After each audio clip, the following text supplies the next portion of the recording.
Welcome, beautiful people. Thank you for joining me today on this new video.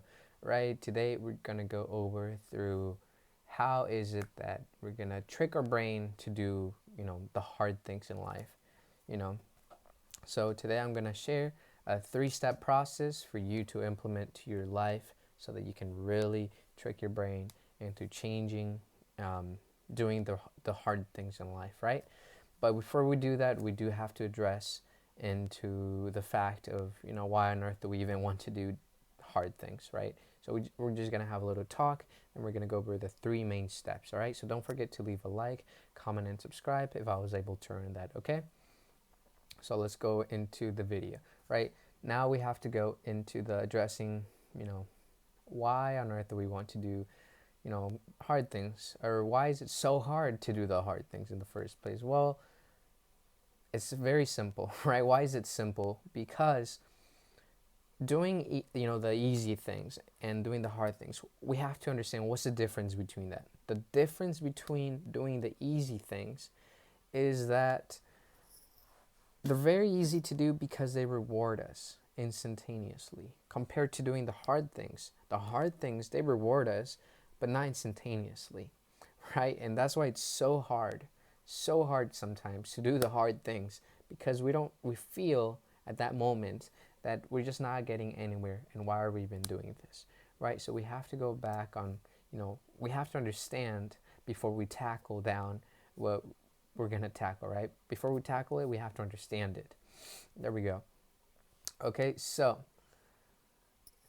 it's going to be a process, and the best way is going to be through these steps, right?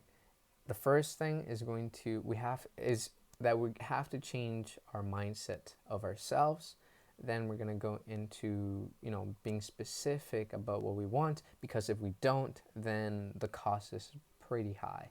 Then very last, we're going to go over why we need to reward us and the best way to reward us for that. Okay? Now, first thing, why do we need to change our mind in the first place about who we are, our belief system, right? We have to change our mind about who we are and why we're doing certain things, because if we don't, the cost is when there's a rainy day, you're not going to feel like doing it, and you're not going to do it. So how do we get around it is we're going to do the hard thing even if we don't feel like it, right? So how are we going to do that? By changing the concept of who we are to ourselves, right? If you think of yourself as, just a person that is just doing this for no real reason, then your mind's going to be like, whatever, it's not important. But if you truly believe that you are on a journey to become a healthier person for going to the gym, for example, right?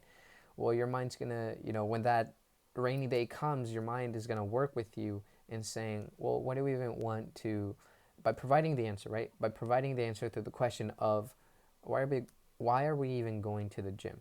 Well, we're going to the gym because we're on a journey. We're on a journey to become a fit person. We are now a fit person. So a fit person goes to the gym, and so that's how we're going to really help us do the hard things in life, right? This can be applied for, like, let's say guitar or any grades. What's the difference between a person that's not good at guitar and a person that is? The difference is practice, practice, practice, right? So, are you a person that's on a journey to become a really good guitar player, or are you just a person that wants to become a good player, right?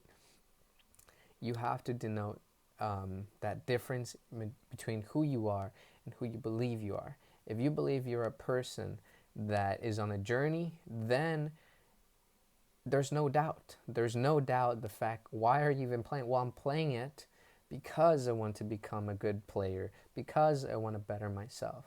Why are you even doing the homework if it's so hard? Why? Because I want to get good grades, because I'm a person that does well in school.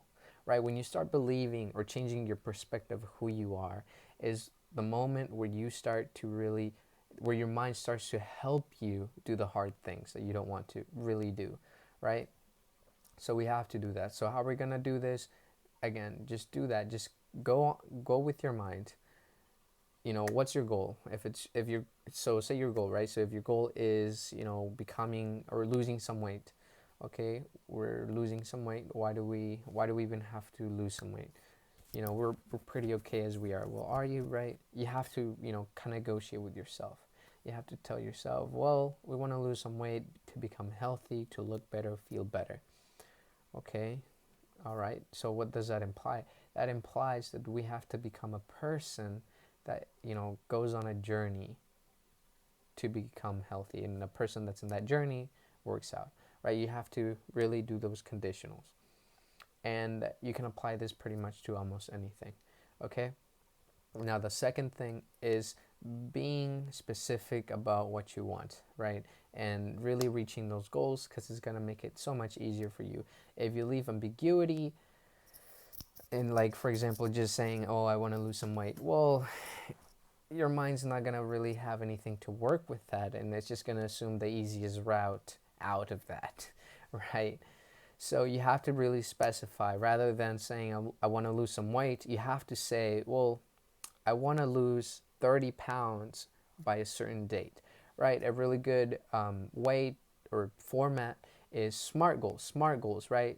Specific, measurable, attainable, relative, realistic, and time-based, right? So for our lost weight example, we're going to go through specific. What do we want? Well, we want to lose some weight. Okay. Is it measurable? No. So, okay, I want to lose 30 pounds. Okay.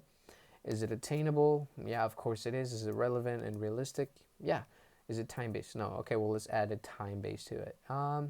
In 6 months. We want to lose 30 pounds in 6 months. Now it has all of those: specific, measurable, attainable, realistic, relevant, and time-based, right? That is how we're going to conquer this, right? By setting specifics. Because if you don't, then your mind is just going to work against your goal or against your identity in that sense. Because it's going to say, well, you know, a healthy person, most of the days they go to the gym, but today, since it's a bad one, we're not going to go, right? Well, then you're going to break your routine, you're going to break your habit, and it's not a good thing for you, because it's just going to slow your momentum that you already built up anyways. Okay, now so the last thing is going to be to reward yourself properly. How are we going to reward ourselves properly? Well, there's many ways, right? There's many ways. If after 30 minutes of the gym, you want to reward yourself, but not by eating something super unhealthy, maybe by something else. For example, listening to your favorite music right after the gym, right? Or going to your, favorite restaurant, but not ordering so much or something like it. Just make sure it does not undo what you just did, right? Because then it's not very productive. It's counterproductive. Okay, so you want to make sure that your reward is really good. So there's many reasons why it gets tricky on what should be your reward, but I recommend that your reward should be something that it's not too hard to get, and it's not counterproductive, right? Just simple things. A good way to implement this is just literally from kindergarten or something, right? It's a tracking calendar and how many stars you get. Literally, that's how it is, right? So get a calendar, paper calendar, and sticker stars, or some other stickers, and then every day, let's say today you did go to the gym. Okay, put a star down on that day. I went to the gym today. Awesome. And then let's say tomorrow you didn't. Well, you cannot put the star because you didn't earn the star, right? So you can't put the star there. All right. Well, you just keep doing that. You keep training yourself that way, and you keep rewarding yourself. And eventually, what you want is to have as many stars as possible in the days that you said you were going to work out. That way, it's going to track your progress, and on top, it's going to reward you for it. And then, third, it's not very expensive. It's pretty cheap to buy a calendar and a few stars. They don't have to be high quality. They just have to be there, right? So make sure that you put down the days and reward yourself and give yourself credit, right? Credit for doing what you did. Reward yourself for it. And because that's any habit. So please reward yourself to it. If this doesn't work, I'm sure there's several apps in there. If you don't want to download an app, just go on your calendar, create an event for, say accomplished. And then when you didn't do your certain habit or the hard thing that you wanted to do, well, then you can't write an event that says accomplished, right? So take off. And then eventually you're going to be able to see all the days that you accomplished something, right? So that's what I want you to do. Thank you very much, my lovely people. Again, a little summary: change your mind into becoming a new person. Uh, you know, be as specific as you can, because if not, the costs are very high. And then third, award yourself.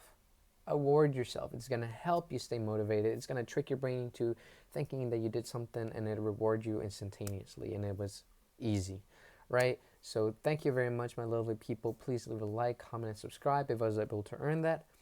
Have a good one.